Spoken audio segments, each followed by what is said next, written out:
प्रातः काल की संध्या, सायंकाल की संध्या, क्या करें, क्या कहना चाहिए, क्या विचार करना चाहिए। आपको इन दोनों समय में आत्मबोध और तत्वबोध की साधना करनी चाहिए। प्रातः काल जो उठा करें तो आप अपने आप का एक नया जन्म हुआ अनुभव किया कीजिए। ये अनुभव किया कीजिए कि रात को सोने का अर्थ है पिछला जन्म और अब सवेरे उठने का जन्म है नया जन्म। जब आँख खुली तब नया जन्म। आप ये अनुभव कर लिया करें तो मजा आएगा।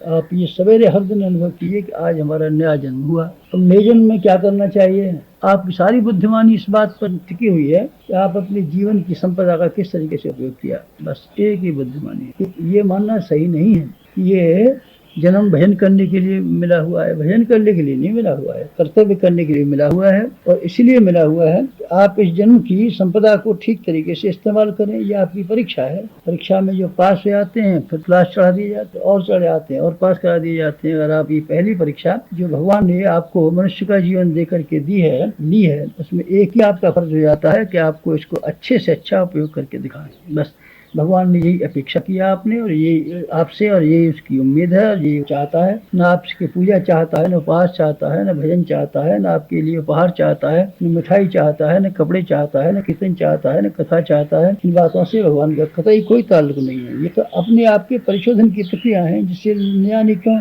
लोगों ने ये मान लिया है कि इससे भगवान प्रसन्न हो जाएगा। आप विश्वास रखें, इससे भगवान किसी प्रकार प्रसन्न नहीं हो सकता। इससे आपका जीवन के संशोधन करने में, अपने कषाय कलमश को निवारण करने में तो सहायता मिल सकती है, इसमें संदेह नहीं। पर जहाँ तक भगवान की प्रसन्नता का ताल्लुक है वहाँ सिर्फ एक बात है, आपको जो बहुमूल्य मनुष्य का जीवन दिया गया था उस जीवन का आपने किस तरीके से कहाँ उपयोग किया। बस एक प्रश्न है, दूसरा कुछ प्रश्न है। जब आपको ये दिया गया है तो भगवान ने अपनी सबसे बहुमूल्य संपत्ति आपके हाथ में सुपुर्द कर दी। इससे बड़ी संपत्ति भगवान के खजाने में कोई नहीं है, आप विश्वास रखें।